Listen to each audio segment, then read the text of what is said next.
Hi, I'm Darcy, and today we are going to learn how to play Junk Orbit. Junk Orbit is a pick-up and delivery game where you are picking up junk from outside of Earth, the moons, Mars, and then trying to deliver it. So you're going to shoot your junk out in one direction to propel you in another one. It may sound simple to move through and play this game, but there is a good deal of strategy involved that you will pick up as you go through and play. You will start thinking ahead on what cargo to pick up, how to get those deliveries around, how to move around. It's different every time you play. So let's see how to set up the game, and then we will go through how to play and touch on the advanced rule set as well. You're going to use Mars, the Moon, and Earth for a 2 or 3 player game.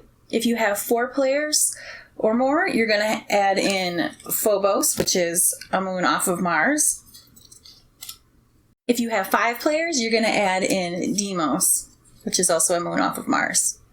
And their transfer points are marked by the squares and by the triangles. You can certainly add those on for a 2 or 3 player game if you want as well. It is going to lengthen the time of your game because there will be more tiles to be working through and you aren't going to be interacting with each other as much. For now, I'm going to set these 2 off to the side. There are 5 types of roles that you are going to randomly hand out to everybody. There's a space cowboy, a puddle jumper, interplanet express, Century Fly, and Time Booth. Side A of your ship cards are going to be for your regular rules. Side B is going to be for the advanced rule set, which is going to make playing a little bit more aggressive in how you interact with each other. So before we talk about the different special abilities, I want to finish setting up the game and showing you how that looks. Ones with the black on the back, those are the starter tiles. They don't have any particular destination, so these are not junk that you can deliver. They just simply help you move. The number up in the corner of the tiles shows you how many spots that you can move. And then when you successfully deliver, those are your point values. In a 2 and 3 player game, you're going to use only the tiles that are marked 2+. You will set aside all the rest of them. In a 4 player game, you will use the tiles that are marked 2+ and 4+. And then in a 5 player game, you're going to use all of the tiles, including the ones that say 5+. For now, I am going to show you more of the 2 and 3 player style in terms of our setup. So for organization, the way that I have mine set up is that there's one bag that has the 4 and 5+ tiles, and then the rest of the tiles are sorted by the color on the back. You're going to shuffle your tiles and then get them into a nice stack. So you lay out the tiles that you're going to use. We have them day side up because that's the standard rules. The other side, which is night side, is part of the advanced rule set. So now you're going to seed your cities with junk. So each place around Mars is going to get 1 junk tile. This transfer point only gets 1 tile. So even though the moon and Mars are connecting here, you're just putting a Mars tile there because the city is technically just on the Mars sides on Olympus. But you can deliver from Olympus from on the moon. And seed the moon cities. And this transfer point is with Earth, so this gets an Earth tile for Kilimanjaro, and that's where it connects with the moon. So I'm just going to show a little bit of a closer look here. So these are some example tiles. You're going to see this is your destination. This is the city that it needs to go to. The number signifies how many spaces you launch your junk and how many spaces you move. And then if you successfully deliver these, those are the amount of points that you'll be able to earn at the end. If you had the moons on here, you would also seed them around off of their transfer points. Oops. You would seed these as well. So now that the cities are seeded, now we have to randomly draw our cards. So I am just going to set 2 different ones down here. This one is the Interplanet Express, and this is the Century Fly. They each get 3 starter junk. The black tiles are the starter junk ones. So you get a 2 and 2 1s. There is no limit to the amount of junk that you can hold in your cargo space. Take them little ship meeples that match your color, and they start on Kepler.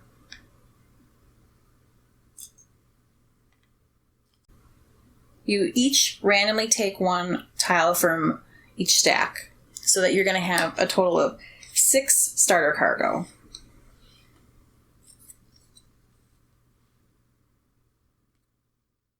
There are 3 actions that you take on each turn. Launch junk, move your ship, pick up junk. In order to move, you have to launch. You can launch junk for a remote delivery. If it reaches the number of spaces that it has to go to be delivered, you can remotely launch it and then move. If you land at the city and have cargo for that city, then it's a direct delivery. Sometimes you just have to send some junk out and then move just in order to get to where you're trying to go.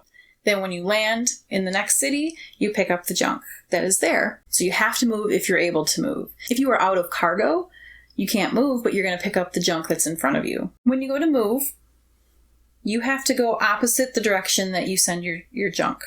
So if you're sending your junk this way, you're going to move that way. To go between the different locations, to go between Earth and the Moon and Mars, you do have to keep in mind that they have their own orbit. So, if you want to go from Earth to the Moon, let's say you're over here, you can go around like this from Earth and then into the Moon orbit, or you're going this way and going into it. The orbit works kind of like a figure 8.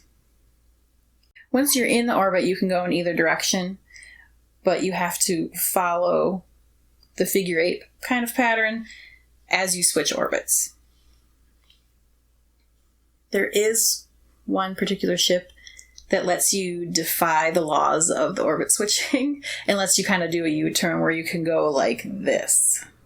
It's really helpful to see this game in action, so I'm going to show you some example moves and then we will continue on. So let's see this in action. I just want to get moving right now. So I'm going to take my 2 starter junk, and I'm here on Kepler. 1, 2, so I'm launching it that way so that I can move my ship 1, 2 in the opposite direction from where I launched it. Now that I landed here, I'm going to pick up this junk tile and add it into my cargo. And then you're going to replace this tile. The Interplanet Express has a special thing where if you source Earth junk, then you can adjust the distance. So this one that I just picked up, it's an Earth tile. It's 4, but I can plus or minus that, but it's only the blue tiles that I can do that with. So I can decide to have it send it out 3 or 5, and then I have to move that many in the opposite direction. So this other one, the Sentry Fly, we're going to have them move. Actually, we're going to launch this NYC junk. This junk to NYC, it's 4. 1, 2, 3, 4. So we're remote delivering it. So when you deliver, you flip it over and you put it on the other side of your card where it says deliveries. Launched it this way. This one can move 1, 2, 3, 4, or 1, 2, 3, 4. And it kind of depends on what other things you have to deliver, so you might want to, look at that kind of plan. I know I have something to deliver over here, so I'm going to take them over there. Now, the Sentry Fly gets to pick up junk from an adjacent city if they want, instead of the one that they land at. Normally, you pick up only what's in front of you. So this one might decide, Rio with a 6 is a good one to grab. And then you replace that. So we're going to go through this again. So we're at the transfer point. You go this way or this way. We have a 3 for Paris. 1, 2, 3. So we remote deliver that. to Paris. I have to go 3 in the opposite direction because I sent it this way, so I have to go this way. 1, 2, 3. And we have a direct delivery now. I landed somewhere that matches a piece of cargo, so that's a delivery. If you have more than one, you can direct deliver multiple tiles at the same time. You can only remote deliver one, though.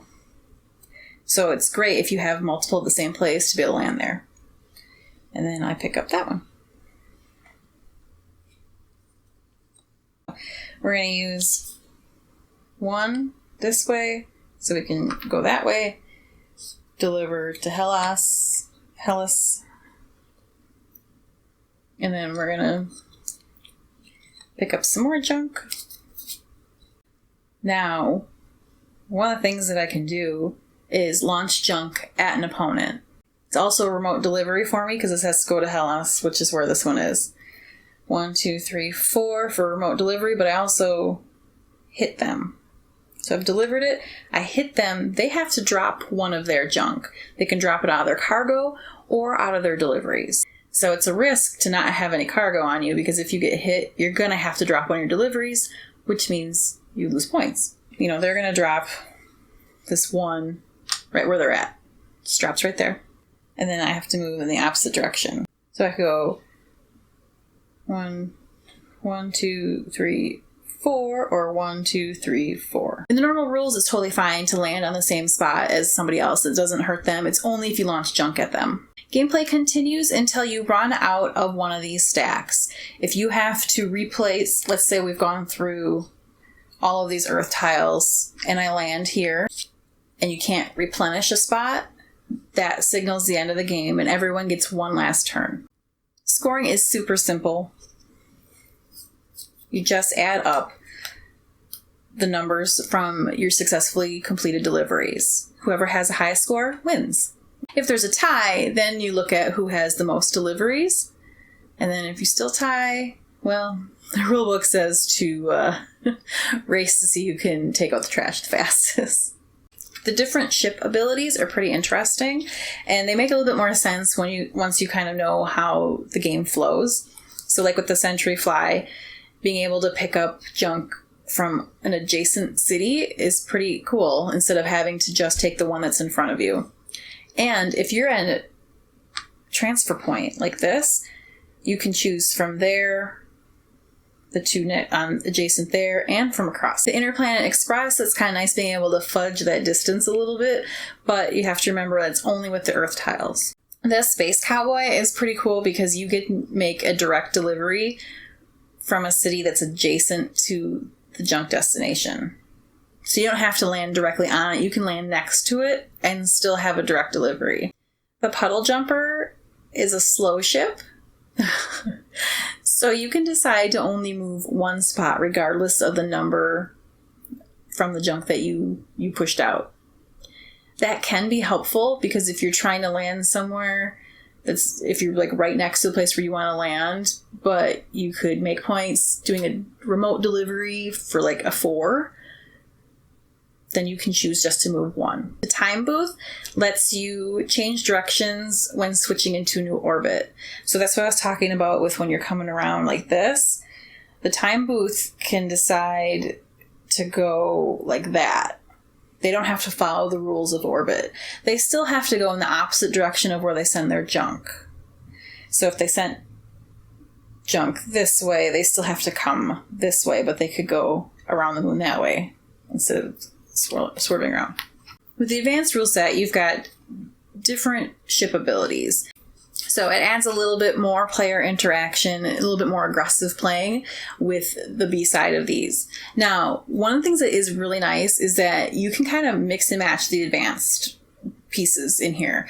Like you could play with the day side locations, but play with the B side ships. Or you could play with the A side ships, or do the advanced nighttime side of the Earth and Mars. You can also just have Earth as night, Mars as day, or you can do all of them as night. You can kind of mix and match it, which is kind of nice to just change up your game and make it a little bit more challenging. The replay value is pretty high as it is because every game that we've played has been different. The outcomes have been different. It's not clear cut who's going to win, even if you see one stack of deliveries higher than the other, because it totally depends on the value of those. But it's nice to be able to mix it up a bit with adding in some things that make it a little bit more challenging and difficult, especially if you've kind of really gotten into a solid winning streak, or you just feel like you need more of a challenge. In the regular rules, your score is based purely by the number that is on the junk tiles. But if you're playing with the night side locations, you get additional points depending on your deliveries. Each tile that you deliver from Earth to the Moon is going to have an extra victory point at the end, and each one delivered to Mars is going to have 2 additional victory points. Playing with the dark side of the Moon allows you to do 3 victory points for every set of 3 moon tiles. The dark side of Mars just really, really wants your junk. So the more that you deliver to Mars, the higher your bonus point is going to be at the end. If you deliver 3 things to Mars, you're going to have 2 additional victory points. If you have 5 things that you deliver, you're going to get 8 bonus points at the end. If you go over 6, each destination after 6 adds another bonus. So you could really rack up points by delivering to Mars. But you have to move far because you're going to have to go over to Earth and the Moon quite a bit to get things to go deliver to Mars. And delivering anything to Phobos and Deimos count as Mars. And they also have a nighttime side. With Phobos, you could decide to pick up a random junk tile off of the stack instead of picking up from your city. And Deimos gets a warp gate, and you can plus or minus your distance. Part of the brilliance of this game is that it seems so simple, like, okay, you're gonna launch junk, you move, deliver it. But you want to be the best in the galaxy. So you're going to get good at figuring out your routes, and you're going to be planning what kind of junk you can pick up. You're going to plan how you can hit your opponent's ship to make them drop their precious cargo. Even though it's junk, it's valuable to somebody. I hope this has helped you learn how to play Junk Orbit so that you can get out there and start your space junk hauling business. Thanks so much for watching, and we will see you at the next game. If you have any questions, please let us know, and I am happy to help you.